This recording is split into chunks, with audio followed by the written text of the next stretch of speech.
bem-vindos. Essa reunião é uma reunião que a gente fez para o serviço de residência e para os staffs nossos lá. Então, a gente tem muita liberdade para poder perguntar no final e a gente pergunta e é uma aula boa que não tem tempo por pergunta.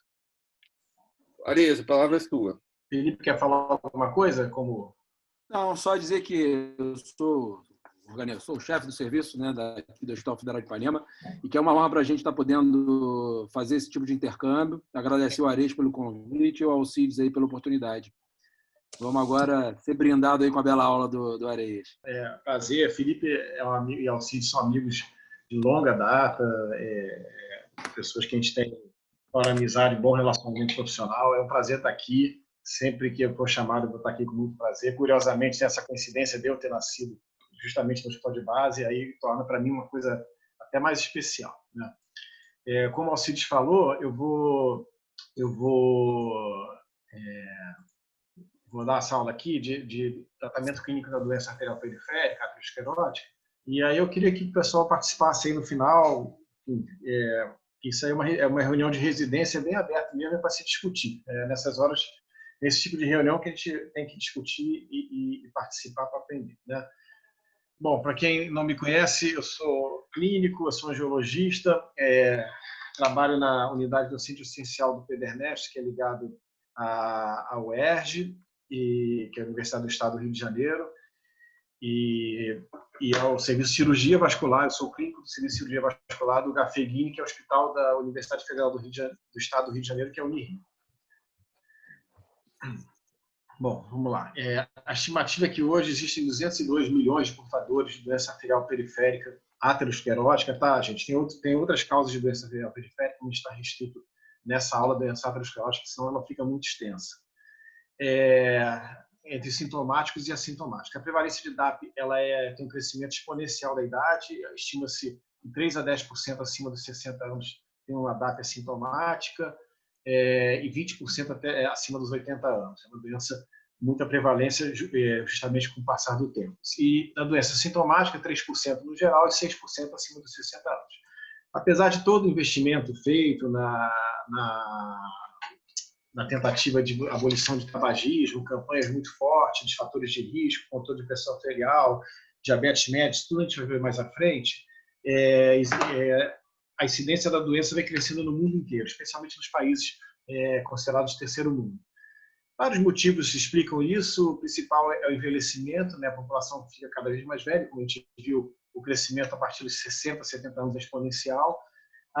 Os maus hábitos alimentares, os maus hábitos de vida, especialmente no mundo ocidental, com muito diabetes mellitus, muita resistência insulínica, síndrome metabólica, e, infelizmente, o tabagismo nas classes sociais menos estabelecidas. O problema, além da questão humana, além da questão da doença em si, ele tem um impacto econômico muito grande. Estima-se que nos Estados Unidos o sistema de saúde privado e público tem um gasto de aproximadamente 21 bilhões de dólares por ano com a doença arterial periférica, desde a prevenção ao tratamento das suas complicações. O doente aterosclerótico o conceito que a gente tem que é uma doença sistêmica, a gente tem que ter isso muito em mente. O doente arterial periférico, dos doentes ateroscleróticos, são os pacientes mais graves. Geralmente, a doença arterial periférica embute no paciente um risco de desenvolvimento de eventos cardiovasculares e de membros muito maior do que nos outros doentes. E a prevalência de comorbidade também nesse doente é muito mais alta. Entre 60% e 70% dos pacientes com DAP vão ter doença coronariana aterosclerótica ou doença cerebrovascular.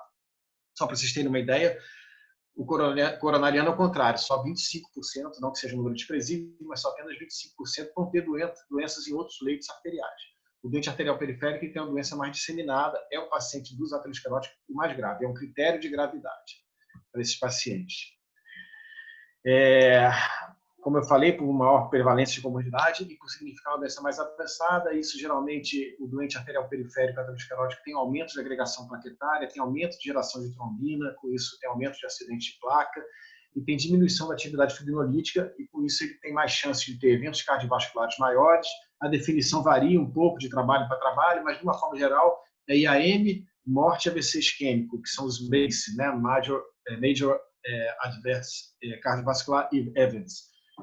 Alguns trabalhos incluem também paciente que vai para a cirurgia, sofre revascularização miocárdica, ou que seja hospitalizado com falência cardíaca. E esse paciente também, obviamente, quando tem doença arterial periférica, ele vai ter o MEI, né, que é os eventos maiores de membros, né? Amputação, qualquer tipo de intervenção cirúrgica, seja a cirurgia tradicional, seja endovascular, trombólise ou se tem uma descompensação desse membro que requer uma internação. Além disso tudo, do momento em que esse paciente desenvolver a doença arterial periférica, algum evento nele, ele passa a ser um doente de altíssimo risco, passa a ser um doente muito grave. Para vocês terem uma ideia, um artigo recente do Jack, ele refere que 1 ano após o paciente ter um evento maior de membro, amputação, revascularização, internação, no próximo ano 95% dos pacientes vão reinternar, tem 3 vezes mais chance de risco de morte e 150 vezes mais chance de risco de amputação. Ou seja, o doente arterial periférico é o doente mais grave e se ele desenvolve um evento MEI, ele passa a ser um doente muito grave. Isso é do TASC 2, são dados antigos, né, de 2007, publicado também no JVB, né, em várias revistas, mas ele diz o seguinte, para cada 500 pacientes com doença arterial periférica, a gente vai ter 300 sintomáticas, doença arterial periférica geral, você vai ter 300 assintomáticos, 100 sintomáticos, mas que não vão ter diagnóstico, e 100 sintomáticos. A evolução desses pacientes em relação aos membros, 75% permanece estável, 25% pioram, 5% sofre algum tipo de intervenção e 2% amputação maior. Do ponto de vista sistêmico, 5 a 10% vão ter eventos cardiovasculares não fatais, 30% vão morrer nos próximos 5 anos, 55% a 60% vão ficar estáveis ou mesmo melhorar com tratamento clínico. Das mortes, 16% é por doença coronariana, 4% cerebrovascular e 10% de outras causas vasculares ou causas não vasculares, ou seja, é um doente muito grave. E por que a gente tem que, inclusive, investigar ativamente se nosso paciente tem doença arterial periférica? Como eu falei, é um marcador de aterosclerose sistêmica e de aterosclerose sistêmica grave, aterosclerose disseminada. A maioria, como a gente viu, para cada 100 sintomáticos, vão ter 400 que a gente não vai fazer o diagnóstico, ou porque 300 são assintomáticos, ou porque a gente não vai fazer, porque a gente não faz os exames. Como a gente viu também anteriormente, vai ter associação com o evento cardiovascular maior e com o evento de membro maior, vai limitar muito a capacidade produtiva, muitas vezes no auge da capacidade produtiva do cidadão, e tem, como a gente viu também, impacto socioeconômico muito grave. Então, a gente não tem só o dever de tratar, a gente tem o dever de diagnosticar e de rastrear, como vascular, angiologista, rastrear esse tipo de paciente. Como e quem que a gente deve rastrear com doença arterial periférica? Exame simples, barato, que é o índice tornozelo-braço, ou índice pó do braço, no caso dos pacientes com diabetes, que tem muita calcificação arterial, você pode usar o subterfúgio de usar o índice pó do braço. Qual tipo de paciente a gente deve rastrear? Bom, qualquer paciente tem manifestação aterosclerótica, qualquer paciente com doença coronariana, sabidamente com doença cerebrovascular, com aneurisma de aorta, com doença renal crônica ligada a fatores de risco de doença aterosclerótica, paciente com insuficiência cardíaca, a gente deve rastrear com índice tornozelo-braço ou com índice pó do braço se ele tem a doença arterial periférica. Qualquer paciente que não se manifeste, mas você vai ter suspeita porque ele tem ausência de pulso no exame físico ou presença de sopro, ou que já se manifesta como claudicação intermitente ou úlcera, às vezes, de difícil cicatrização. E naqueles pacientes assintomáticos que são considerados em grupo de risco, qualquer paciente acima de 65 anos, você deve fazer o exame de rotina de tornozelo-braço, lembrando que 10% dessa população tem doença arterial periférica já assintomática, ou paciente com menores de 65 anos, mas com algum fator de risco cardiovascular, como diabetes e tabagismo. O índice tornozelo-braço, existem algumas variações desses valores que estão aí, entre 0,9 e 1 é o valor normal, a pressão do membro superior deve ser muito próxima do membro inferior, acima de 1 a 1,4 é considerado também normal, acima de 1,4 é anormal, provavelmente se reflete uma calcificação das artérias desse paciente, e você aí pode usar o índice pó do braço como alternativa. E abaixo de 0,9 é considerado já doença arterial periférica, mesmo que seja sintomática, ou seja, seu paciente chega assintomático, você faz índice tornozelo-braço, ele já tem índice menor que 0,9, ele já tem doença arterial periférica e ele já é considerado um doente de alto risco. E a gente vai ver isso mais à frente no tratamento de dislipidemia, como isso muda completamente a conduta que a gente normalmente tem em mente do nosso paciente de doença arterial periférica. Os fatores de risco são considerados modificáveis, são divididos em modificáveis e não modificáveis, e aqueles que não se sabe muito bem papel, né? Os modificáveis clássicos cigarro, tabagismo, hábito tabágico, hipertensão arterial sistêmica, diabetes médio, dislipidemia. A gente vai falar de cada um mais um pouco à frente. Os não modificáveis, sexo masculino, idade, né? A partir de 65 anos a doença cresce, a prevalência da doença cresce exponencialmente, paciente com história familiar rica e alguns grupos populacionais.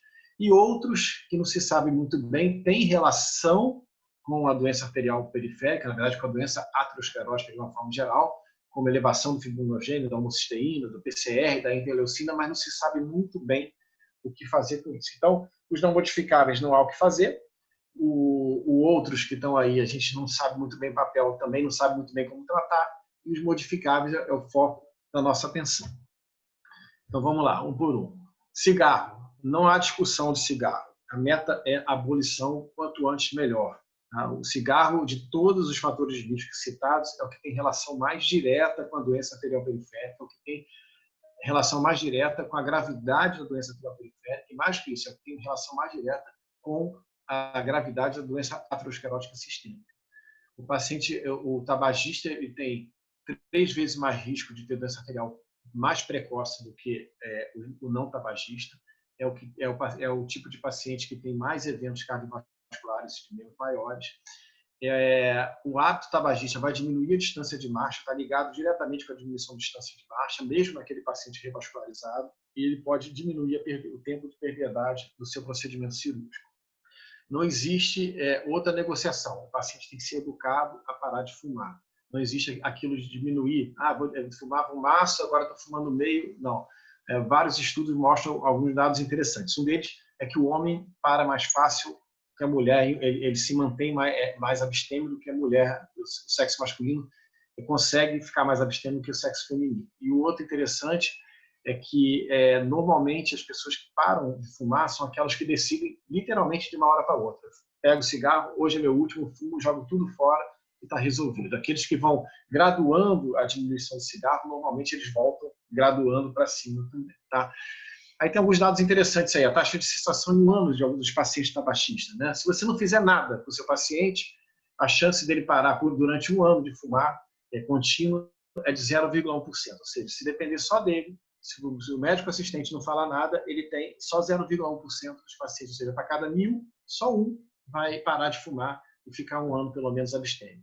Se você conversar, simplesmente conversar da necessidade, mostrar para ele, apontar para ele a gravidade do tabagismo, apontar a dificuldade, os problemas que isso pode causar, você aumenta isso para 5%. Pode parecer muito pouco, né? 5 e 100, mas na verdade, só de você conversar, você aumentou em 50 vezes a chance dele se manter abstêmio no próximo ano. Isso é muito interessante, né? 0,1 para 5 são 50 vezes de melhora, de chance dele ficar parando de fumar. 50 vezes mais chance dele se manter abstêmio. Se você fizer uma terapia de reposição de nicotina, seja mastigável, seja PET, não interessa a forma que for, você aumenta isso para 16%. E se você associar um desses drogas que são antidepressivos na origem, né, a bupropiona, a vareniclina, 30%.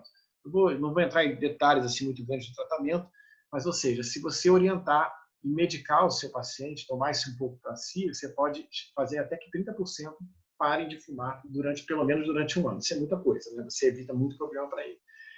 E o dado interessante é que, do aspecto do ponto de vista cardiovascular, a lesão bioquímica metabólica do cigarro dura até 10 anos depois da cessação. Ou seja, depois de 10 anos, você ainda encontra, ela só vai atenuar depois de 10 anos. Durante esses 10 anos, você ainda encontra alterações metabólicas, bioquímicas na microcirculação, por conta da sequela do dano endotelial que o hábito de tabagismo fez nesse paciente.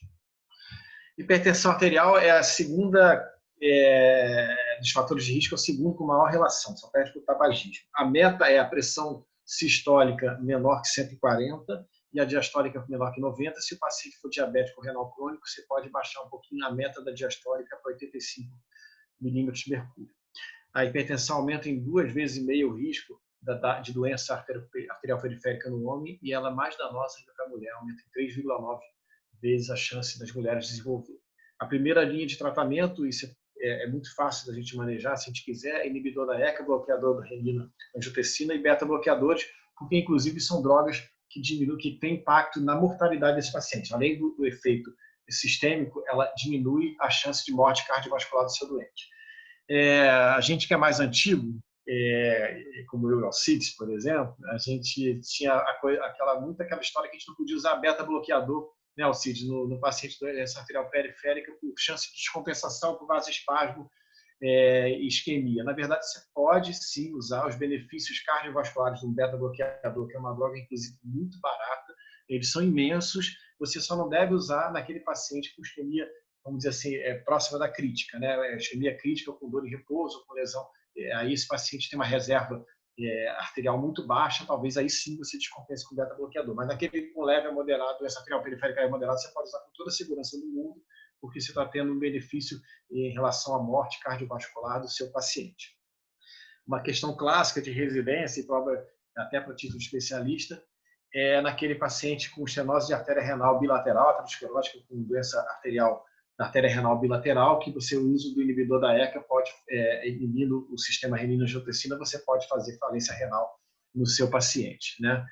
E uma coisa interessante para quem trabalha com ambulatório de claudicação intermitente é que muitas vezes o paciente com a pressão arterial sistólica elevada, ele mantém a cabeça de pressão e ele não é sintomático. Ele tem a doença já, mas não é sintomático. Quando você corrige a pressão arterial para baixo de 140, ele perde a capacidade de marcha. Então, muitas vezes, o tratamento da doença arterial periférica com antihipertensivo, trazendo a pressão para valores desejáveis, né, menor que 140, você pode precipitar uma claudicação intermitente que seu paciente não tinha. E ele se queixava, não, esse remédio me causou dor na perna.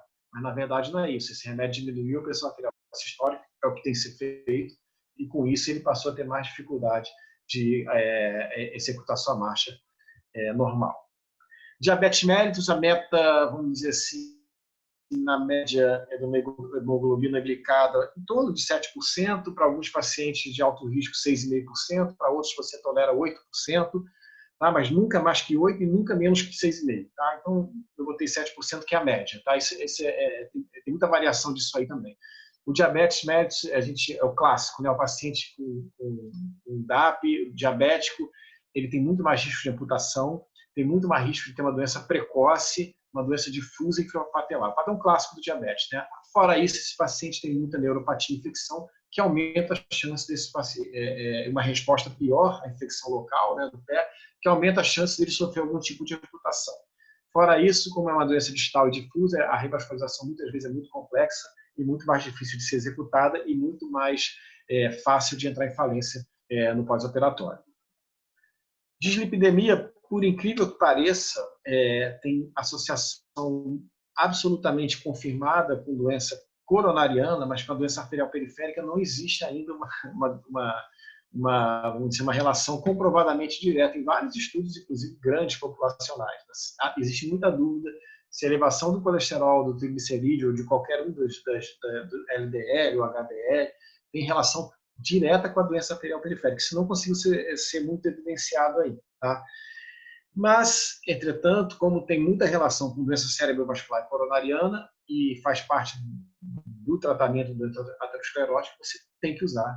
A estatina é a primeira linha de tratamento, porque ela reduz eventos cardiovasculares maiores, reduz eventos de membro, porque é o famoso efeito pleotrópico da estatina, né? Ela diminui a síntese hepática do colesterol, aumenta o receptor de LDL, vai diminuir até 50% do nível sérico do LDL colesterol e aumentar em 5 a 15% o HDL colesterol, mas o valor em si ele não é tão importante como o fator de risco, né? E como ação da anti-inflamatória. O grande benefício, como ação da droga. O grande benefício da estatina é o famoso efeito pleotrópico. Além da redução, que original se pensava que era o grande negócio da droga, ela tem uma ação anti-inflamatória, ela tem interação com plaqueta, ela é antiagregante plaquetária e tem uma função de estabilização endotelial, diminui os acidentes de placa. Fora isso, ela também atua na coagulação, reduz a formação de trombina e, na teoria, ela tem uma ação direta na placa, redução do núcleo necrótico, diminuição de chances de acidente de placa e alguns trabalhos até a diminuição do volume do ateroma com o exame de imagem. Né? Uma vez o paciente diagnosticado com doença aterosclerótica, o uso da estatina, quando tolerada, é para o uso tempo indeterminado, não tem opção. Esse paciente não vai, mesmo que ele tenha níveis normais de LDL colesterol, de HDL colesterol, você tem que usar a estatina para sempre por conta da sua ação anti-inflamatória e estabilizadora endotelial. os tradicionais efeitos colaterais para os residentes, também muito comum, questão de prova, hepatite, miosite. Você deve suspender se as transaminases levarem 3 vezes aos valores padrão normal, e se tiver, ou se o paciente tiver muita dor muscular, ou as enzimas musculares maior que 10 vezes o padrão normal. A dor muscular, muitas vezes, você pode diminuir a dose pela metade, depois retornar, ou trocar de estatina, de atorvastatina para simvastatina, enfim, a gente vai falar um pouquinho disso na frente, e aí, às vezes, o paciente passa a tolerar essa droga. Isso aqui é muito importante, diretriz de prevenção da SBC de 2019.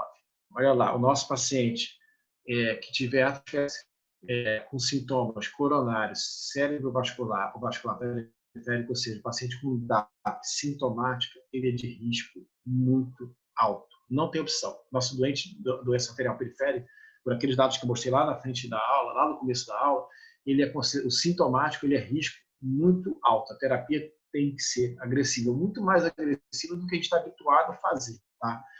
E se ele for sintomático, aqui faltou errado o slide, mas se for sintomático, ele já é de risco alto. Mas se ele for sintomático, é risco muito alto, isso tem um impacto na terapia que a gente vai falar mais à frente.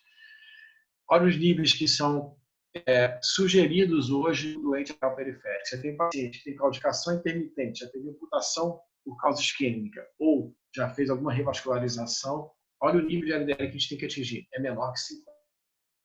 Tá? Então, a gente tem que ser muito agressivo na terapia com estatina nos nossos pacientes sintomáticos. Se o risco alto está um pouco mais acima aí, é menor que 70. Então, no assintomático, o LDL colesterol a gente tem que jogar para menos de 70 e no muito alto para menos de 50. Tá? A gente faz usualmente, e isso eu me coloco nesse grupo, a gente fazia muito uma terapia com estatina. Nós temos, a gente não chega nem perto disso. Né? A gente dá, claro, vai ter o benefício da função endotelial, de diminuição de porte cardiovascular, mas normalmente está dando subdose para o nosso paciente sintomático. E aí, na mesma diretriz, olha aqui que eles sugerem. Como o nosso paciente é de alto risco, você tem que usar a atorvastatina já começar de 40, chegar até 80. A rosuvastatina começar de 20, chegar até 40. A simvastatina não se deve fazer sozinho no nosso paciente sintomático, e sim já 40 associado a ezetimibe. Então, a terapia de estatina no nosso doente sintomático tem que ser provavelmente muito mais agressiva do que qualquer um de nós tem feito. Tá? Isso já foi um colega cardiologista, ano passado, dá uma aula para a gente, PDNet, chamou muito a nossa atenção sobre isso. Se o seu paciente claudica, nos termos dele, você tem que enfiar a porrada na estatina. Não tem solução para o seu paciente. É tratamento agressivo. Tá? E mesmo assim, se ele não for assintomático, mas tiver DAP, você tem todas as opções aqui de começar. Aí você pode sim usar até a simvastatina. Mas se o paciente claudica, a simvastatina só vai ter valor junto com a ezetimibe, porque ela não vai conseguir jogar para baixo o seu colesterol para menos de 50. Como opção aos pacientes que não respondem à terapia convencional, aqueles que têm hipercolesterolemia familiar, que geralmente não é responsível à terapia convencional, ou aqueles que têm intolerância por lesão hepática ou por miopatia, você tem uma nova geração de drogas que é uma grande revolução, que são os MABs, né, os anticorpos monoclonais, que são os inibidores da PCSK9, evolocumab e alirocumab. São drogas injetáveis, uma delas é quinzenal, outra semanal, e ela tem indicação, são muito caras, custa mais ou menos por volta de R$3.000 a terapia mensal, mas ela só tem indicação nos pacientes que caem num desses 3 grupos. Tem doença familiar, é intolerante ou não respondeu a todas as medidas dietéticas e medicamentosas para redução do colesterol. No caso da hipertrigliceridemia, os fibratos são a primeira escolha, reduz a síntese hepática da LDL, aumenta a excreção do colesterol hepático pelos biliares, mas para quem já usou, já prescreveu, é uma medicação que dá muito sintoma gastrointestinal. Hiperhomocisteínemia, que a gente na TVP, né, assim, já foi jogada para escanteio, na doença arterial periférica, de certa forma, também. Tá? Os valores normais variam de laboratório para laboratório, mas geralmente entre 15 e 20. A homocisteína é um aminoácido formado pelo metabolismo da metionina, depende de ácido fólico, vitamina B6 e vitamina B12. Né? Ela, teoricamente, em níveis séricos elevados, aumenta a oxidação LDL e colesterol, tem uma disfunção endotelial e aumenta a proliferação de células lisas. O que acontece é o seguinte, tem um grande estudo, eu não lembro agora o nome, e que faz a dosagem sérica no paciente de doença arterial periférica da homocisteína e comparava a população não portadora de doença arterial periférica. Na população geral, só 1% tem elevação da homocisteína e no paciente com doença arterial periférica, 60% tinha. Então, a partir daí, achava-se que podia ser um fator de risco. De fato, ela, em níveis muito altos, como no caso, por exemplo, de uma doença muito rara chamada homocistinuria, em que o paciente tem elevação a níveis estratosféricos de homocisteína, esses pacientes morrem precocemente de AVC isquêmico e AM. Então, ela tem uma relação com disfunção endotelial, com doença arterial periférica, mas você não deve se preocupar muito com ela, não. Tá? Eventualmente, se você dosar e ela estiver um pouco elevada, você pode tratar dando substrato, que é o ácido fólico, porque o metabolismo dela é dependente de ácido fólico B6 e B12, ácido fólico 5 mg ao dia. Vitamina B12, o via oral não se sugere, porque, na verdade, os pacientes muitas vezes têm dificuldade de absorção, injetável, 5.000 microgramas semanais, nas primeiras 4 semanas, depois uma vez por mês, em complemento com vitamina B6. Tá? É uma doença que não se sabe muito bem a relação, mas o tratamento para a correção de níveis basais é reposição de vitamina, que também mal não faz, em excesso vai embora, não teria problema nenhum para o seu paciente. Uma questão que alguns anos atrás também, uns 20 anos atrás, entrou muito em moda, era a questão da menopausa, que se devia fazer terapia de reposição hormonal no seu paciente, na paciente feminina que entrasse, do sexo feminino que entrasse em menopausa, né? Porque, teoricamente, você melhoraria alguns marcadores cardiovasculares, mas isso não na verdade, você até diminuiu infarto, alguns eventos cardiovasculares, você aumentou morte por outras causas, principalmente câncer de mama. Então, hoje não se sugere indicação de terapia de reposição hormonal para a mulher com o objetivo original lá atrás, de 20 anos, que era a redução de morte cardiovascular, porque o impacto foi muito duvidoso e aumentou morte por outros fatores de risco, né? Se sugere, sim, basicamente, a terapia de reposição hormonal, a gente pode dizer hoje que é para diminuir sintomas do climatério, tá? Não para diminuir morte de origem cardiovascular. Bom, tratamento. Exercício é a base de tudo. É outra coisa que normalmente a gente tem dificuldade de focar, né? A gente medica muito bem, até mudança de hábito de vida. O exercício é a grande mudança de hábito de vida desse paciente, né? Atividade física, para ser ideal, deve ser supervisionada, ser pelo menos 150 minutos de exercício com intensidade moderada por semana ou 75 minutos de alta intensidade. Existem vários critérios para você definir se o exercício é de alta intensidade, baixa ou moderada. Um deles, muito simples, é o critério da fala. Se você faz alguma atividade física em que você consegue manter conversa durante toda ela, por exemplo, caminhando, é um exercício de intensidade leve. Para impacto cardiovascular, não vai ser muito importante. Não que o paciente não possa fazer, talvez seja o pontapé inicial para ele poder melhorar muitos aspectos de vida. Aquele exercício que você consegue não conversar direto, mas consegue falar frases completas ou pensamentos rápidos, é a intensidade moderada. E o exercício de alta intensidade, você não pensa nem em falar, você não consegue falar, muito menos pensar em falar, você tem que se concentrar para fazer. Então, são 150 minutos semanais de intensidade moderada ou 75 minutos semanais de alta intensidade. Tá? Deve ser supervisionada e o mais interessante, isso é um artigo da New England, de todas as medidas que você vai fazer para o seu paciente de doença arterial periférica, de tratamento, incluindo a cirurgia, é o exercício que tem maior impacto na distância de marcha. Ele aumenta a distância, se o paciente conseguir entrar num ciclo de fazer exercício regular supervisionado, ele aumenta até 230% a distância de marcha da consulta original. É o maior índice de tudo. É maior, inclusive, que a revascularização. Isso é muito interessante. Por quê? Porque o exercício ele é muito mais completo do que a revascularização. Ele melhora a performance metabólica muscular, isso em qualquer pessoa, né? Se você está sedentário, você vai começar uma atividade física, vai dar aqui no Rio de Janeiro, por exemplo, dar a volta na lagoa, sedentário, no dia seguinte você não consegue andar. Você tem tanta lesão bioquímica e mecânica do seu músculo que você fica dolorido 48 a 96 horas depois, né? Às vezes muita dor. Mas se você fizer regular, você vai deixar disso, porque você faz uma melhora do metabolismo muscular, da performance do músculo. Isso para qualquer um, inclusive para o paciente isquêmico. Para ele, então, isso é mais importante ainda. Né? Ele tem mais dificuldade ainda, a reserva muscular dele a reserva vascular dele é mais baixa ainda, ele vai sofrer mais ainda no início do exercício. E mais que isso, quando ele começa a fazer exercício, também qualquer um de nós, você começa a se adaptar para melhorar a sua performance, você começa a mudar a biomecânica da marcha, por exemplo, no caso de claudicação de membros inferiores. Você passa a grupos musculares que não sofrem tanto, que não te causam tanta dor, você vai desenvolvendo a sua habilidade de fazer exercício. Aliado a isso, o exercício controla todos os fatores de risco que eu falei. Ele diminui a pressão arterial sistêmica, ele aumenta a captação de glicose pela musculatura, então ele diminui a glicemia, a captação de glicose da circulação periférica, ele aumenta a captação muscular do colesterol e ele diminui a ansiedade do paciente, sendo coadjuvante no tratamento de abolição do tabagismo.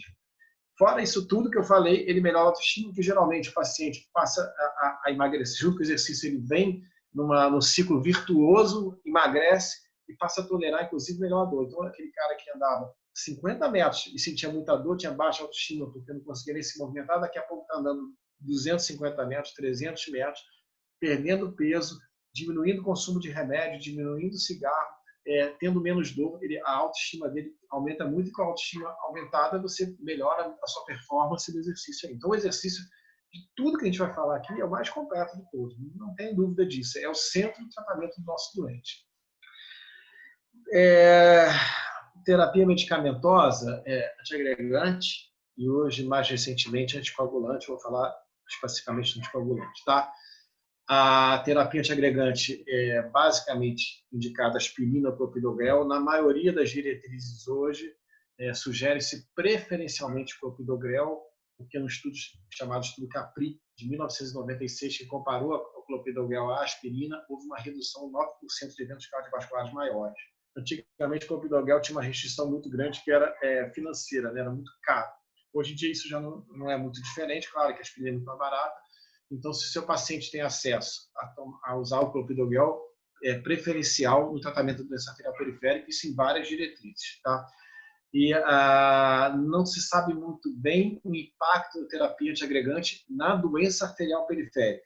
Não aumenta a distância de marcha, não se sabe se reduz os eventos maiores de membro, mas com certeza reduz os eventos cardiovasculares maiores. Então, a terapia antiagregante ela tem que ser feita na DAP, mas é muito mais para redução de eventos cardiovasculares que para redução de eventos de membro. A dupla antiagregação plaquetária ela está restrito após intervenção endovascular por pelo menos 30 dias. A maioria dos colegas usa 90, 180 dias, né? 3 meses, 6 meses. Então, não se tem muito bem um consenso quanto à duração. Provavelmente, muitos daqui usam por períodos diferentes, dependendo do paciente, inclusive.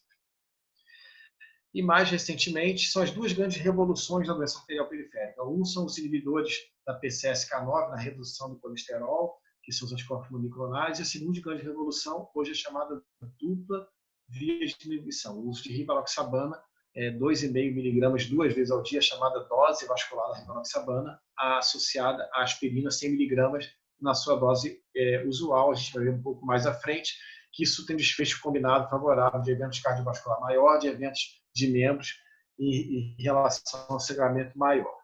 E mais recentemente, esse ano, foi publicado o estudo Voyager, que também mostrou que a mesma dupla via de inibição ela é benéfica no paciente que foi submetido a qualquer procedimento de revascularização.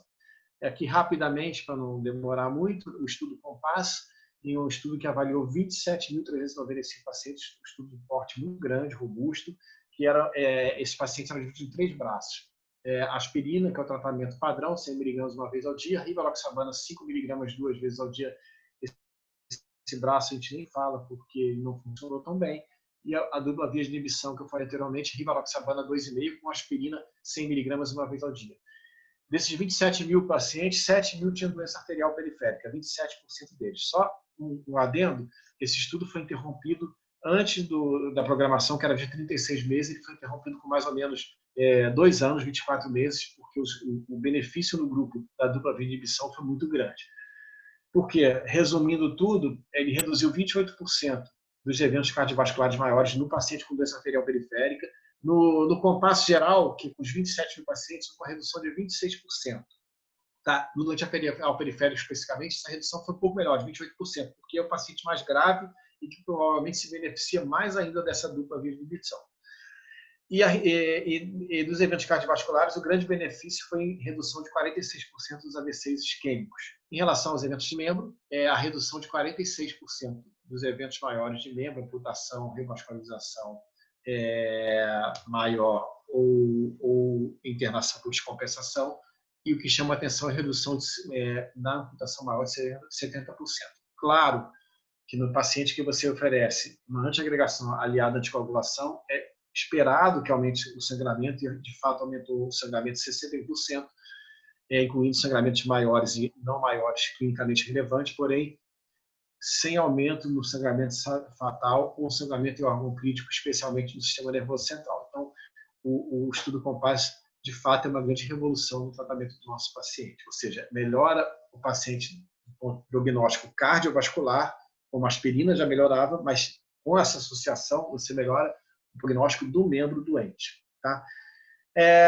Quase terminando, a melhora do fluxo sanguíneo, os hemorreológicos que a gente tem em mão, paciente com DAP tem aumento da viscosidade sanguínea, porque aumenta o triglicéridos fibrinogênico, como a gente viu mais à frente, é hemoconcentrado muitas vezes, especialmente do tabagista, né, do tabagista pesado, aumenta o processo inflamatório, ativação de neurófilos, uma possibilidade de pentoxifilina, que é uma droga autorizada pelo FDA, 400 miligramas 3 vezes ao dia, ela aumenta a flexibilidade, com isso faz com que naquela microcirculação doente a hemácia consiga circular e ter um aporte de oxigênio melhor do que tem se não usasse, mas em relação à distância de marcha, os trabalhos são muito duvidosos, apesar de ser uma medicação autorizada pelo FDA para uso em tratamento com DAP. Vasodilatadores, que era o clássico até então, né, na possibilidade de diminuir vasoespasmo, de facilitar o fluxo pela circulação colateral, ou de dilatar um segmento arterial distal ou obstrução. Na verdade, isso não tem evidência nenhuma, então o vasodilatador não tem dado consistente para seu uso regular na doença arterial periférica. O cilostazol, que é a droga que veio depois da pentoxifilina, é o inibidor de fosfodiesterase 3, que tem um componente vasodilatador, mas também tem um componente antiagregante plaquetária, ele aumenta a distância de marcha do paciente dor, também é uma droga autorizada pelo FDA e no Brasil pela Anvisa para uso em doentes com claudicação intermitente, doentes com doença arterial periférica. Classicamente como efeito colateral a cefaleia, mas geralmente se você reduzir a dose pela metade por um período, esse paciente tem uma adaptação e essa cefaleia passa a não ser um problema. Diarreia, como é um vasodilatador potente, pode fazer uma palpitação reflexa, aumento da frequência cardíaca reflexa, e se incomodar seu paciente, é uma droga que deve ser proscrita em paciente com insuficiência cardíaca congestiva em fase avançada. Mas o próprio New England, já em 2001, foi dizendo que, a despeito do alívio sintomático do cilostazol, devemos ter em mente que esse tratamento resulta nada mais do que uma modesta melhora na capacidade de ambulação. É uma droga que é sintomática, tem seu valor, principalmente no começo do tratamento, mas ela provavelmente vai perder muito espaço com a adoção da dupla via de inibição.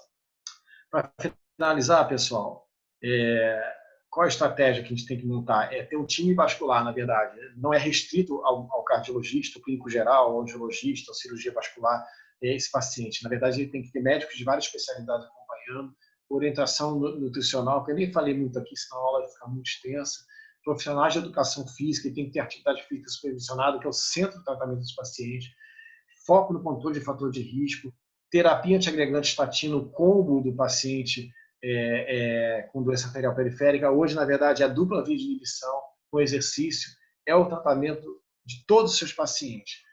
Se a claudicação não for limitante, isso vai resolver. Se ela passar a ser limitante ou evoluir para isquemia crítica, esse paciente aí sim tem que ser caminhado ao cirurgião, revascularizado, mas lembrar que esse paciente nunca vai deixar de fazer a terapia básica, porque se você não fizer, provavelmente a sobrevida do seu procedimento vai ser menor.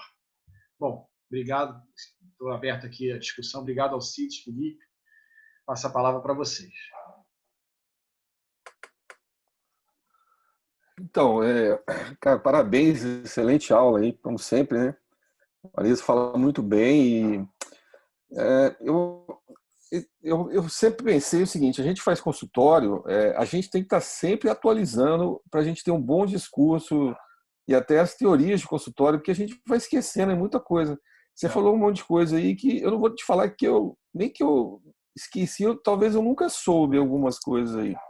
E a gente tem que ficar revendo isso sempre. Você falou uma coisa interessante do tabagismo, você falou que você falar para o paciente, às vezes a gente fala que isso pode ajudar em mais de 50 vezes, 55%, 5% em relação a 0,1 é muita coisa, né? E uma coisa que eu falo para os residentes, até vai ser, eu vou arrumar uma pessoa para dar aula aqui para gente, um pneumologista que mexa com esses grupos de tabagismo. A gente não sabe abordar bem esses pacientes, né? A gente não sabe abordar, eu não sei, a gente tenta ter paciência lá no plantão tal e falar, é difícil.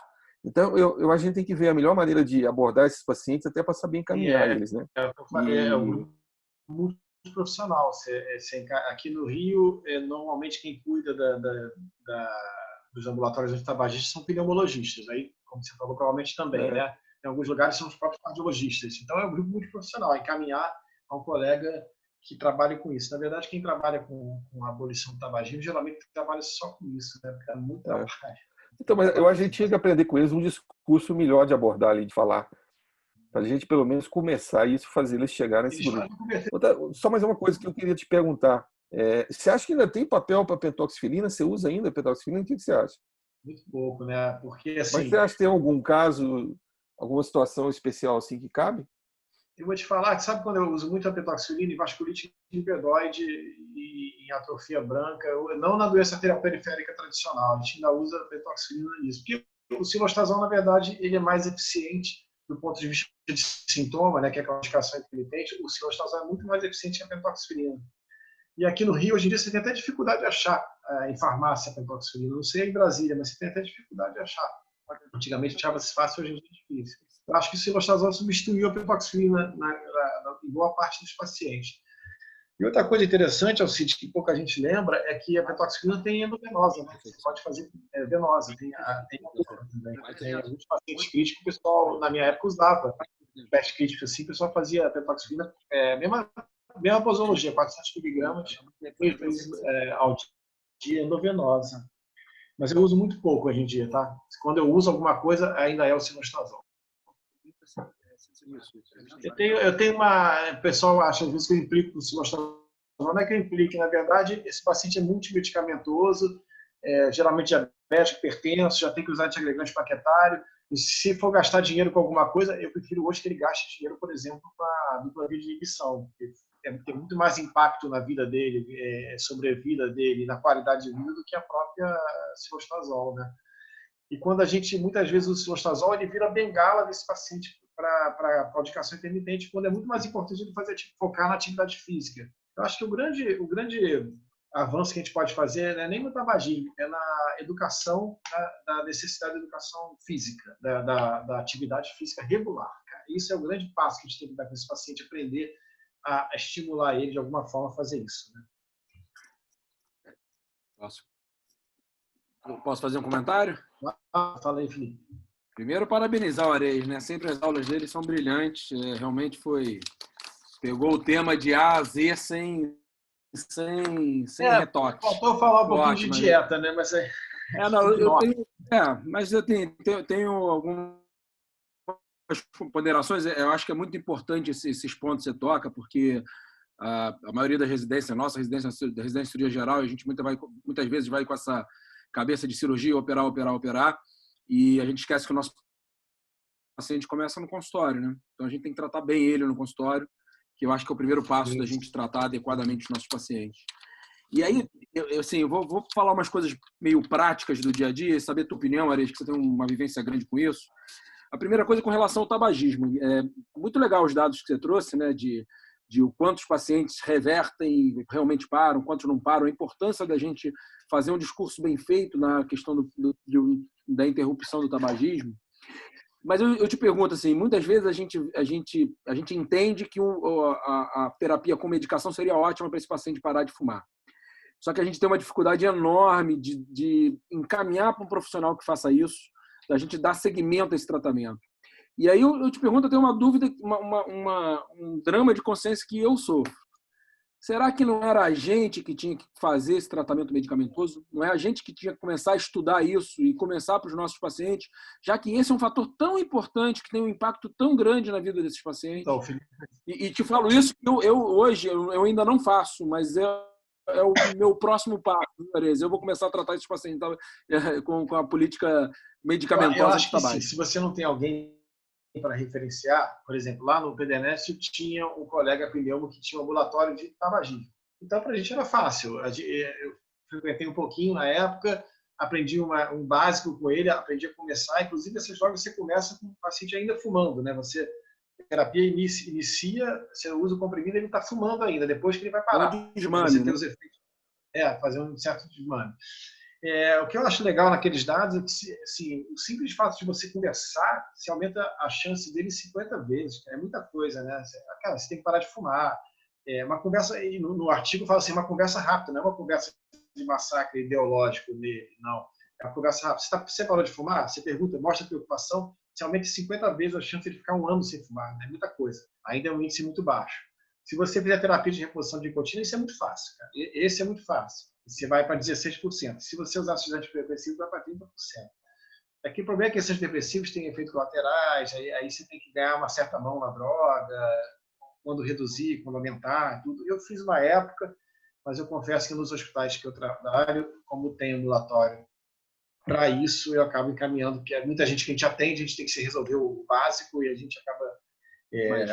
Uma pergunta bem objetiva, Arezzo. Você acha que na deficiência que a gente tem muitas vezes de ter esse profissional, você acha que seria totalmente viável, um passo maior que a perna a gente começar esse tratamento? Não, de jeito nenhum, Felipe, de jeito nenhum. De jeito nenhum, é simples, na verdade é simples. É só questão de parar e conversar com o paciente, ter paciência. E é uma droga que tem efeito colateral, enfim, a droga que mexe no sistema nervoso central, aprender os efeitos e aprender a lidar com eles. Mas eu acho totalmente viável. Eu acho que, inclusive, a nossa especialidade perde tanta coisa, a gente podia puxar alguma coisa para nós, né? Legal, eu também tenho essa impressão. E você vai melhorar a chance de vida do seu paciente. Vou tocar alguns pontos aqui. Eu tenho visto também, eu acabo tendo uma aproximação muito grande com a cardiologia, né? Porque trabalho numa equipe de cirurgia cardíaca, enfim.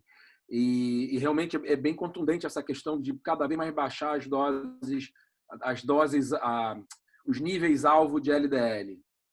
Agressivo. Ser bem agressivo. Uma questão que surgiu já há algum tempo era se isso provocaria desmielinização. Isso é uma preocupação real? A gente deve se preocupar com isso ou não? Ideia, esses anticorpos monoclonais, o evolocumab, o alirocumab, ele, em algumas ratazanas lá do laboratório, o LDL e o colesterol chegava a zero, baixava zero no sangue, aumentava tanto a captação, aumentava tanto o número de receptores de LDL no fígado que chegava a zero. E mesmo nesses ratinhos não houve, eram duas preocupações, de desmielinização e hormônio feminino, né, que são dependentes de colesterol. Mas não teve problema. No estudo Fourier e Odyssey, são dois estudos, um do evolocumab e o outro do alirocumab. Não teve problema quanto a isso, não foi efeito colateral. Na verdade, os anticorpos monoclonais são muito interessantes justamente por ter baixo efeito colateral, né? Porque como ele é direcionado especificamente a alguma coisa, a chance de efeito colateral é muito menor.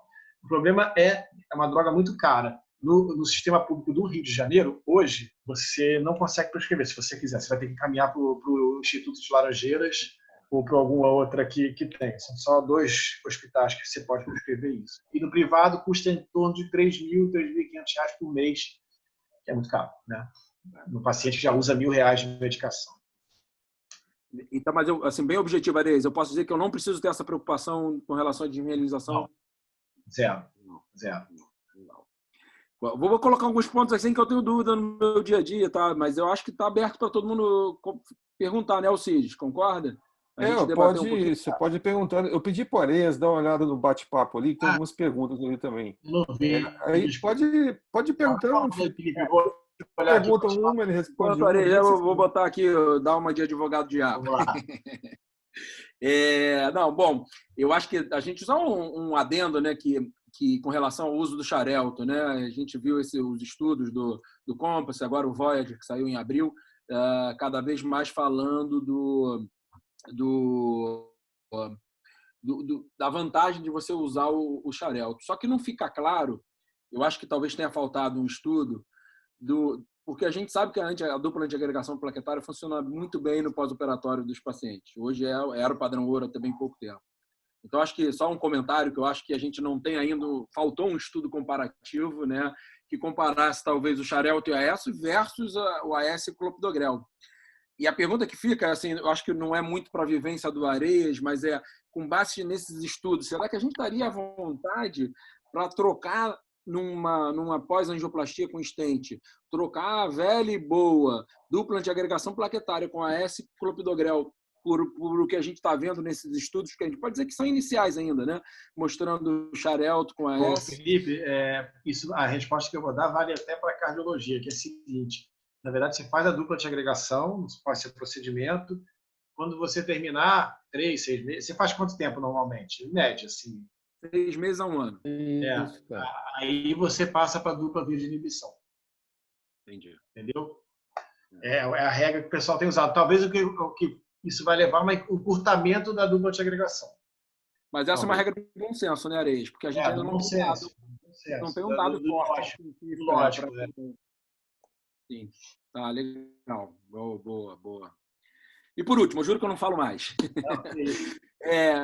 Não, assim, a gente falou muito do paciente ambulatorial, mas eu acho que só como a gente falando do paciente mais com isquemia crítica, a gente, muitas vezes, o paciente ainda não tem possibilidade de revascularizar, ou até mesmo no pré-operatório de revascularização dos pacientes que a gente sabe que são críticos, a gente tem feito o uso do alprostadil, né, que é a PGE1, que é o Prostavazin, tá? E a gente vê algum benefício. Mas a gente sabe hoje que tem alguns lugares no mundo que se propõem a fazer o uso ambulatorial do Prostavazin para o paciente não crítico. O paciente faz como se fosse uma quimioterapia, né? O paciente vai no centro médico, faz a infusão do Prostavazin e volta para casa. Na prática, você acha que isso é real? Isso tem alguma validade? Mostrou benefício, não mostrou benefício? Qual a tua opinião pessoal tem sobre uns trabalhos mostrando do alprostadil em claudicação intermitente teria benefício? Eu acredito que sim. Filosoficamente, eu acho que sim. Mas eu fiz em um paciente isso, Felipe. Eu não acho nada prático. Você tem que botar um catéter de longa permanência nele, ele vai para já não tinha clínica oncológica, né, que tem toda a estrutura da infusão, aí faz 60 microgramas, fica 3 horas lá durante pelo menos 3 semanas, 3 a 4 semanas. Os planos de saúde aqui no Rio não cobravam. Tem uma experiência interessante de 20 anos atrás do HFAG, né? O HFAG fez, o pessoal da vascular lá conseguiu entrar em acordo com a oncologia, eles tinham os horários alternativos para fazer isso, eles tinham uma experiência boa, mas eu acho que não é publicado isso. Agora, existem trabalhos mostrando que o alprostadil também pode ser funcional na claudicação intermitente mais severa, né? Não naquelas bem leves. Né? Não acho prático. O que eu quero dizer é o seguinte, não acho nada, acho que pode funcionar assim, mas não acho prático. Legal. Boa. Beleza, Areias, vamos lá no bate-papo. Tem o Felipe Coelho, lá de Londrina. Isso. Caso de consultório, paciente 60 a 65 anos, hipertensa, sobrepeso, sem claudicação, com aterosclerótico, sem repercussão. Sai com um combo, Felipe. Sai com um combo já. Essa aí já sai com um combo de antiagregação e estatina, pelo menos. Né? Talvez nesse perfil de paciente, eu não sei se eu faria dupla via de inibição de saídas. Tem que ver também se ela tem risco de sangramento, alguns aspectos dela, mas sai com pelo menos antiagregação com estatina associada. Não sei se eu te respondi, tá, Felipe? Fernanda, a pentoxifilina não teria mais indicação que o cilostazol para paciente acamado ou a dose vascular? Não sei, Fernanda. Como teoricamente a pentoxifilina tem uma ação hemorreológica mais intensa, talvez sim. O cilostazol ele tem outros efeitos, né, da fosfodiesterase, talvez para o paciente acamado, sim.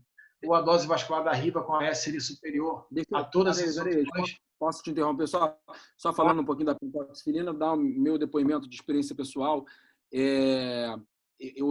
Raramente a gente usa pentoxifilina, mas nos pacientes que são claudicantes, não críticos, não DAP 3 e 4, não Fontaine 3 e 4, não Fontaine 2, mas incapacitante, em que eu avalie que uma eventual cirurgia seria de alta complexidade ou paciente de alta complexidade, em que talvez a chance de sucesso seja menor, tá?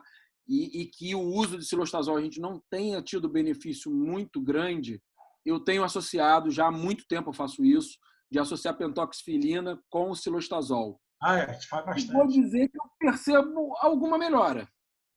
Não tenho dúvida, não tenho dúvida. A gente já faz bastante isso e eu já fiz isso bastante também. Tá? Então, assim, hoje meu espaço para pentoxifilina é associando ao cilostazol naquele paciente em que eu não vou operar, seja por motivo que for. Eu não vou operar aquele paciente, quero conduzir clinicamente. E aí eu não estou tendo sucesso com o cilostazol, muitas vezes eu associo a pentoxifilina. É uma boa opção. Uma droga não contraindica a outra, né? É uma boa opção. Tem outra aqui a Fernanda, e lembrar também no paciente acamado, se tiver internado com via de acesso, você pode fazer a pentoxifilina endovenosa, tá? Muita gente esquece que ela tem a possibilidade de ser endovenosa. O Felipe perguntou se o paciente com aterosclerose, se for sintomático, Felipe, é alto risco, rosuvastatina e LDL normal. Rosuvastatina 20, você tem que diminuir o LDL dele, teoricamente, se ele for sintomático, para baixo de 50, ou pelo menos uma redução de 50% do nível original dele. Se ele for assintomático, ele não é de altíssimo risco, ele é só de alto risco, aí você pode fazer uma dose de 5, 10 miligramas e observar se ele tem efeito colateral, né? Hepatopatia ou miopatia. Tá? Mas não tenha dúvida, o paciente é sintomático, tem que entrar com dose, tem que entrar chutando a porta. Não tem opção, não. Ele é alto risco para doença cardiovascular maior também. Fernanda, sobre a importância da cessação do tabagismo. Seria relevante orientar também quanto às drogas ilícitas? Sim, sim. A cannabis, por exemplo, teria impacto tão grande quanto o tabaco na DAP? Na DAP, Fernanda, tem casos de cannabis, de trombogeite obliterante desencadeado por cannabis.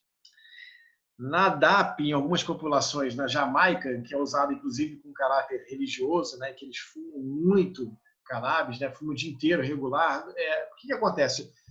O paciente que usa cannabis, o paciente é capaz de fumar 4 maços de cigarro por dia, mas ele não fuma 4 maços de cannabis por dia. Então, o impacto cardiovascular da cannabis acaba sendo menor, até normalmente, a princípio, usar menos. Né? Você usa seu cigarrinho 1, 2 por dia, você não vai usar 10, 20. Né? Mas em alguns países, como a Jamaica, do Caribe, ali, onde é liberada e tem cunho religioso, e o pessoal fuma muito mesmo, existe associação de câncer de pulmão, câncer de bexiga, doença arterial periférica, doença coronariana, com uso ostensivo. Bem lembrado, Fernanda, boa pergunta essa. Tá? Ana Paula, a Pfizer emitiu um comunicado que a vareniclina, o Champix, sofrerá um desabastecimento no Brasil com previsão de normalização só em junho de 2021. Só nos restará bupropiona. Não sabia, Paulinha, não sabia, não. Obrigado aí pela informação. Deve ser algum motivo comercial, não sei, ou está faltando alguma coisa, né? O Juliano está perguntando se eu teria que me preocupar com os termos do peso no tratamento do Xarelto. Juliano, essa informação não sei te falar com objetividade, não, né? Mas, assim, o que existe na recomendação para trombose venosa profunda, por exemplo, do ISTH, é paciente com IMC maior que 40 ou 120 de peso absoluto, você não deveria usar os DOACs, tá? Na dose vascular de 2,5, uma boa pergunta. Eu não sei te falar isso agora, vou dar uma pesquisada nisso. Mas eu não lembro no Compass de ter restrição por peso ou por peso acima ou de paciente baixo peso, tá? Eu vou até, o Juliano, te falo isso, eu te respondo depois no privado. Mas eu não lembro. Eu vi uma aula recente e eu fiz essa pergunta sobre o baixo peso e o alto peso, e a recomendação deles é que, como não está em bula, que não estaria indicado. Então, a recomendação seria não usar. Não usar, Geralmente tem essa atitude conservadora para proteção, né? Mas eu não lembro não existe critério de exclusão por peso, né? Que, por exemplo, nos trabalhos de TBP tem paciente com IMC muito alto, ou peso acima de tanto, ou abaixo de tanto, você tem ou exclusão do paciente, ou no caso da edoxabana, a redução da dose, né? Mas Bom, a resposta dela é que não está em bula. não está em bula, sim. Felipe, 20 miligramas, tá da Rosa, estou vendo aqui sua pergunta. Com a LDL normal, você não vai ter o parâmetro, 20 miligramas. 20 miligramas, como faz de Roso, para proteção desse paciente, tá? Sem risco de sangramento aumentado, pode entrar com Riva-S de cara, então, né? Pode. Com certeza. Pode, com certeza, Felipe. O Alcide no chat, eu acho que é só isso. Marcos, aproveitar aqui o espacinho, perguntar uma coisa para você. Eu tenho visto recentemente uma publicação no ARRA sobre ressuscitando o conceito do antibiótico no controle daquele conceito inflamatório sistêmico atuando na placa. Então, na realidade, o hipolipemiante e a aminociclina. Você tem alguma informação sobre isso? É uma informação de pesquisa de rato, laboratório, né? Logo que eu me formei, tinha você usar os macrolídeos no paciente aterosclerótico por causa de clamídia, né? Mas a conclusão que se chegou na época era que era colonização. Ela não necessariamente piorava o prognóstico da doença ou aumentava os acidentes de placa. Eu não sabia que tinha voltado esse assunto. Não sei te dizer, Marcos, com sinceridade. No dia 16 foi em rato, pesquisa, né? Mas assim, aminociclina e eu acho que você até falou pravastatin, que é uma daquelas drogas lá. Mas assim, é um estudo, eu acho que ainda está no laboratório, né? Mas é interessante, eles estão revendo esse. Isso sempre volta a Mariana, né? Não é a periférica, mas. Sim, mas a maioria dos dados que a gente tem de doença arterial periférica, até a chegada desse estudo Compass, Voyager,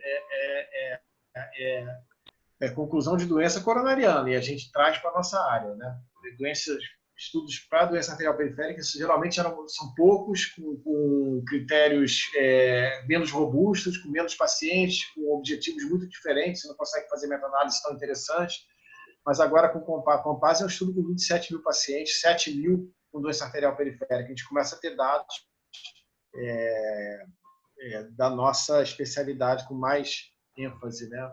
É interessante isso. Outra coisa, Marcos. Por isso que eu insisto muito nessa questão de publicação no Jornal Vascular Brasileiro. Eu adoro falar sobre isso, que a gente precisa de dados nacionais, né? A gente podia, algumas pesquisas, mesmo que simples lá de fora, a gente podia ser replicada no Brasil para ter os números brasileiros, né? O nosso doente é completamente diferente do doente europeu, por exemplo, né?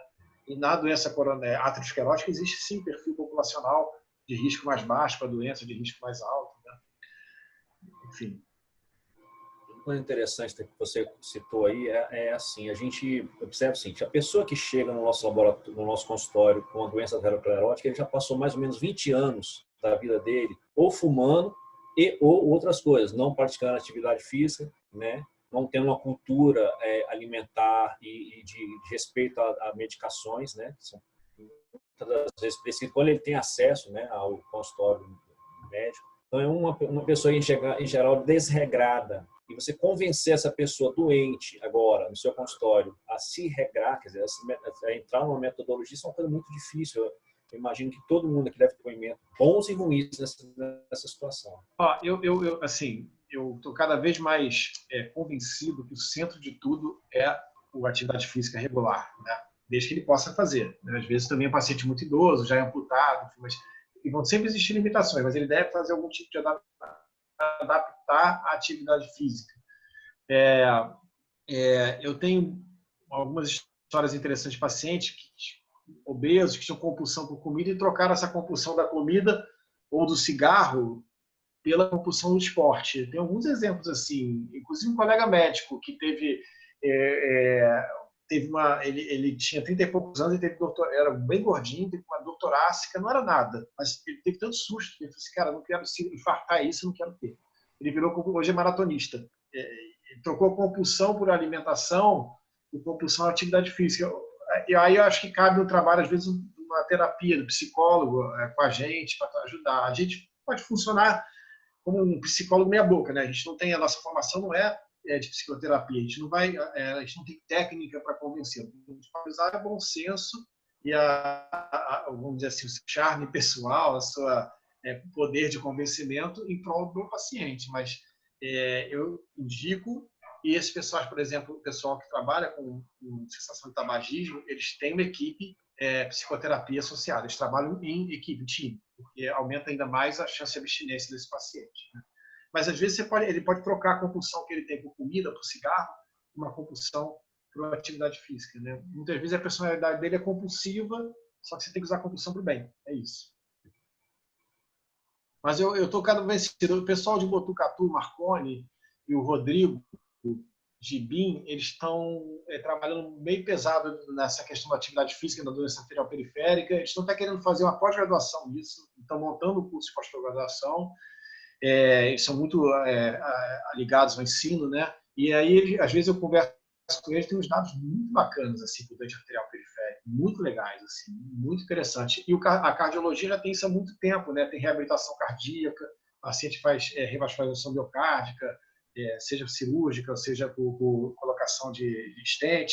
Existe reabilitação, vários hospitais, o Instituto Nacional de Cardiologia aqui tem um ambulatório de reabilitação de atividade física, tem isso tudo. E a vascular nunca abraçou essa causa, né? De certa forma. Nossos pacientes ficam meio soltos nesse ponto de vista, né? Tanto do cigarro, como o Alcides falou, quanto da questão da necessidade de terapia física regular. A gente vê também nos serviços que tem ambulatório de claudicação, eles são bem mais cuidados, né? Tem alguns serviços que tem aquelas esteiras, faz os testes, e parece que na USP tem, né? E eles têm medicação, eles mandam até manipular umas soluções, né, em gotas, que tem os analgésicos para os pacientes que têm um pouco de dor. Eu acho que tem muita coisa que pode fazer, né? Alcides, há uns 10 anos atrás, eu fui numa viagem nesse hospital, né, lá fora, que a gente faz, e eu fui no ambulatório de claudicação na Alemanha, em Berlim. Cara, bota aí, acho que tem 12 anos essa viagem. Meu queixo caiu. Assim, o paciente, quando vai para consulta lá, ele passava por 6 consultas. Então, ele chegava, tinha uma enfermeira que recebia ele, fazia uma mini anamnese e botava aquelas que o atleta usa hoje em dia, muito comum, né, que monitoriza a frequência cardíaca, e ele ficava com um controlezinho remoto. Nisso, aí ele ficava andando no corredor, para lá e para cá, corredor cheio de marcação, e quando ele começava a claudicar, botão amarelo, quando a dor era insuportável, o botão vermelho. Isso já ia para o registro central. Aí ele ia para o eco, fazia termografia. Aí ele passava por 6 consultas numa visita de 2, 3 horas ao hospital. Isso há 12 anos atrás. Assim. Eu falei, nossa, que bacana. Eles tinham plena completa, assim, avaliação completa. E eu acho que isso daí é um negócio interessante, que é até um nicho. Isso é um nicho de mercado. E ainda mais para vocês, angiologistas clínicos, o pessoal que opera não gosta muito disso, não fica muito nisso, né? E vai ter muita gente para encaminhar, sabe? Eu acho que é um nicho interessante. Porque só está aumentando, né? Só vai aumentar. Mais diabético, mais gente idosa. A doença está aumentando. Eu acho que nessa pandemia a gente tem que pensar em outras coisas também. Já que a gente tomou uma porretada assim, a gente tem que ver o rumo. Você certamente conhece em Brasília, vocês conhecem um consultório de reabilitação cardíaca, né? O centro de reabilitação cardíaca, mas não tem de reabilitação vascular periférica. De paciente que operou, de paciente que não operou. E aí, como é que a gente vai? Eu fui perguntar para eles, eles falaram que fazem, que é para mandar, mas não faz, né? Eu perguntei, mas fazem como? Não faz, né? Mas é legal. É interessante. E saber, na verdade, assim, muitas vezes você pergunta ao seu paciente, mas você anda quanto? Paciente dor? Ah, não sei. Então mede em poste. Em Brasília, então, que é tudo certinho, né? Os bairros são todos planejados, você manda ele andar, você conta em poste, ou conta em esquina. São 3 esquinas aqui. Lá no Rio é a cidade mais antiga, as ruas são muito irregulares, né? Então, às vezes, ele não sabe mesmo. A gente tem esteira no Pedro Ernesto, está até agora parado e tudo. E na época da Marília, sim, os pacientes tinha um ambulatório chamado ambulatório quarta-feira, caminhando bem. Todos os pacientes iam para a esteira. De tanto em tanto tempo ele fazia uma esteira. para saber quantos metros ele estava, num padrão X de esteira. Isso é uma questão de organização, sim, mas o nosso doente arterial periférico, independente de tudo, a gente não abraça ele, por exemplo, com uma cardiologia básica coronária pátria. Isso sem dúvida nenhuma. Marcos. Oi. Olha só, tem uma situação que o Assis levantou aí, que é uma interface assim, entre o angiologista e a cirurgia vascular. A gente não forma angiologista aqui em Brasília, sabe? A gente só forma cirurgia vascular, não tem ainda essa especialidade como clínica médica em angiologia, né? Que agora é assim, né? Mas assim, uma situação que a gente aborda muito aqui na enfermaria do hospital de base, que é alguns pacientes que já chegam com a gente com lesão trófica, assim, com algumas características borderline em relação à indicação da revascularização, e que a gente, dependendo, aí a gente tem usado, a gente não consegue medir o índice dedo braço, tá? Mas o tornozelo braço, como o paciente tem as artérias compressíveis, para, em alguns casos especiais, assim, a gente tirar o paciente da fila da cirurgia e fazer um tratamento, trazer ele de volta para o tratamento clínico. E eu tenho recomendado isso, uma coisa que agora, depois que a gente fez o residente apresentou um trabalho sobre a classificação Wi-Fi, né, Wi-Fi. Então, aquele gráfico de medida de pressões, né, tornozelo, TCPO2, etc., tornozelo, braço, dedo, braço, para fazer uma linha de corte entre esses pacientes talvez se beneficiem com tratamento clínico, seria uma pressão mais ou menos de 80 milímetros de Hg no tornozelo, e esses aqui não. Esse aqui está com lesão trófica, etc., com uma pressão menor que absoluta, menor que 80, tratamento cirúrgico. Então, eu queria saber assim de você, porque isso é uma coisa que a gente atua aqui na área mais cirúrgica, você, nos hospitais que você trabalha, se você tem esse tipo de abordagem, se chamam para você dar uma opinião sobre esse assunto. Eu trabalho em 2 estados universitários. Eu trabalho dentro do serviço cirúrgico, porque é um serviço que está se reestruturando, ele praticamente não existia, teve um concurso, foram chamados ecografistas, e aí teve um concurso especificamente para mim, né? Não para mim, pessoa, para angiologista. E eu estou lá agora e está estruturando o serviço. No PEDERNEST, que é um serviço mais tradicional, talvez seja o serviço mais tradicional na angiologia clínica que a gente tenha, a comunicação, às vezes, não é tão boa assim. Mas os nossos pacientes com a cirurgia vascular, né? Mas os nossos pacientes com a claudicação intermitente, para a gente, assim, paciente com DAP é tratamento clínico. Ele só vai para a cirurgia nos casos excepcionais, né? Que evolua para isquemia incapacitante ou isquemia crítica. É tratamento absolutamente clínico. E a gente eu já tirei gente no meu consultório particular, que teoricamente tinha indicação cirúrgica, veio de uma segunda opinião, eu consegui fazer ele se tratar bem, ele parou de andar 50 metros, não lembro agora especificamente, e passou a andar 300 metros, e para ele estava bom. Ele saiu da cirurgia, entendeu? E mais que isso, né, Marcos? Quando você trata corretamente, medicamentosamente, o paciente com doença arterial periférica, e se você pode fazer isso minimamente com estatina, só conhecer as doses, e com antiagregante plaquetário, não estou nem falando de dupla via de agregação, na verdade, você muda o prognóstico de vida desse paciente, está aumentando a chance dele ter sobrevida, né? E vou mais longe, mesmo que ele opera, ele volta a ser um paciente clínico depois de novo, né? Ele nunca vai deixar de ser, você nunca vai ter que deixar de olhar. Ele uma vez iniciou estatina, para sempre ele vai tomar estatina, uma vez antiagregado, para sempre ele vai ser antiagregado, talvez agora anticoagulado também, né? Mas assim, o ideal seria ter alguém, um clínico, não necessariamente um serviço clínico, mas ter um clínico dentro da equipe de vocês para ajudar, enfim, orientar. E muitas vezes o cardiologista fazer esse papel muito bem feito também. Basta alguém se interessar. Nós somos médicos, basta a gente se interessar. Doutor Felipe, Geraldo Felipe Júnior está na sala, Felipe? Tem tanto Felipe aqui, ó. O Filipão. Estou. Filipão.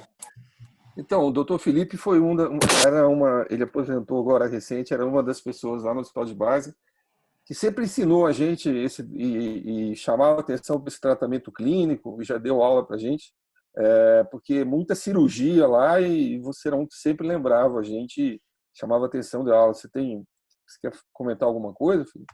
Eu estou meio escondido aqui porque, doutor Marcos, que eu estou aposentado, né? Então eu só assisto de longe e fico feliz em vê-los, porque meu filho também trabalha na nossa unidade. Eu acho assim, todo mundo que nós estamos aqui reunidos lá do hospital, como o Dr. Marcos Aurélio e o Alcides estão falando, é uma unidade de cirurgia vascular e angiologia, mas com perfil cirúrgico. Mas o que às vezes a gente conversa muito, e eu tenho a grata satisfação de trabalhar com os dois lá, é que quando se fala em não operar, não é que o angiologista ou o cirurgião que contrapõe ou tenta adiar uma cirurgia não quer que não é que não se queira operar. É aquilo que o senhor falou. O paciente tem que ir para a cirurgia com uma indicação muito precisa, porque é um tiro só. Se a cirurgia tiver um insucesso ou não for bem indicada, o risco de amputação ele aumenta assustadoramente. E ao passo que, igual o senhor falou, se um paciente caminha 300 metros, está bom para ele está fora da cirurgia. Agora, se ele for um agrônomo, isotonista, que tem que andar 7 km por dia no meio do mato, aí não está bom para ele. Mas um paciente de 80 anos de idade, que está aposentado, ele precisa ir na padaria, na farmácia, não é atleta, ele caminhando 300 metros e não tem dor de repouso, ou claudicação limitante, ele está perfeito. Então, acho que esses estudos que vieram, né, o senhor mostrou aí, o Compass e tudo mais, ele não é o inimigo da cirurgia. É que ele permite que, se tratando bem o paciente, se adie ou se evite que o paciente entre numa fase crítica para ser operado. É essa que tem que ser, acho, o entendimento, né, que o senhor maravilhosamente aí expôs. O tratamento medicamentoso não é inimigo da cirurgia, ele, na verdade, inclusive, vai manter sua cirurgia, quando se bem feita e funcionou bem, ela vai manter se mais pérvio, mais tempo, o seu enxerto, o seu stent, né? E independente de tudo, a questão de diminuir cirurgia, isso não tem nada a ver. Né? Você tem que oferecer o melhor para o seu paciente, ter qualidade de vida e sobrevida. E mais, aumentou muito, a incidência está aumentando, aumentou muito, 23% nos últimos 10 anos, né? A prevalência da doença. Então, o doente não vai faltar, não tem a menor dúvida. Às vezes, o paciente chega no hospital e ele quase sempre chega com uma lesão trófica. Raramente a gente tem um paciente que só está com dor claudicante. Mas a primeira opção é, num tratamento, num paciente que não tem lesão trófica, não tem claudicação limitante ou dor de repouso, ele tem que ser clínico, mas às vezes vai para uma arteriografia, tem lesão, impressiona todo mundo, vamos operar. E às vezes a gente, já aconteceu com o Marcos, já aconteceu com o Dr. Alcides e comigo, de às vezes, infelizmente, a gente ir ao centro cirúrgico num paciente que não foi visto por um de nós e que quando o paciente chega, o senhor vai examinar, não vai operar um paciente porque tem simplesmente uma indicação e quando o paciente o senhor vai examinar e põe o paciente para andar dentro do centro cirúrgico, ele anda 150, 200 metros. Está fora da mesa. O anestesista quer brigar com a gente, os nossos colegas residentes mais ainda, porque pode interpretar que o senhor não queira operar. Mas não é que o senhor não queira operar. É que tem que ser o melhor para o paciente. Né? Lógico que a gente tem prazer em operar, mas fazendo um pouquinho de indicação. Fazendo um pouquinho advogado diabo, é que, por outro lado, também, e aí as técnicas cirúrgicas de relaxação evoluíram muito também, né? A vinda do endovascular e tudo. Então, também eu entendo que também é tentador. Você olhar aquela lesão, você tem habilidade para resolver, você tem disponibilidade de resolver, não resolver a lesão, né? Eu entendo o outro lado também. Mas o que eu quero dizer é o seguinte, o tratamento clínico vai ser independente da rivascularização, né? Mas o que você falou é perfeito. Você tem que ver se o que esse paciente tem, a queixa dele ou a lesão que ele tem, impede o dia a dia dele. É isso que é importante. O que você falou, se é um paciente de 80 anos que anda 300 metros para ir ao banco, vai lá no banco, na esquina, na padaria, joga truco na praça, para ele tá bom, tá ótimo. Mas ao mesmo tempo, você tem um paciente de 40 anos que tem uma doença avançada peculiar, e que anda 300 é muito ruim para ele. Aí você precisa intervir. Né? Você tem que ter conhecimento pleno do paciente, é isso. Desculpe intervir aí. Um grande abraço, parabéns aí pela obrigado, aula. Um muito grande abraço. Tchau, tchau. Alcides, Marcos, um grande abraço. Tchau. Um abraço. Então, se alguém tem mais alguma pergunta, senão o Marco Aurélio, que é o chefe da residência, junto com o Felipe, lá do Hospital de Ipanema, podem encerrar. E o Marco vai fazer a tradicional entrega de certificado digital de aula para o Ares, e o Ares tem que mostrar aí, para a gente ver se ganhou mesmo. Para depois você não falar que chegou aí, o Marco vai falar aí. Quer passar a palavra para o Felipe primeiro? Posso falar?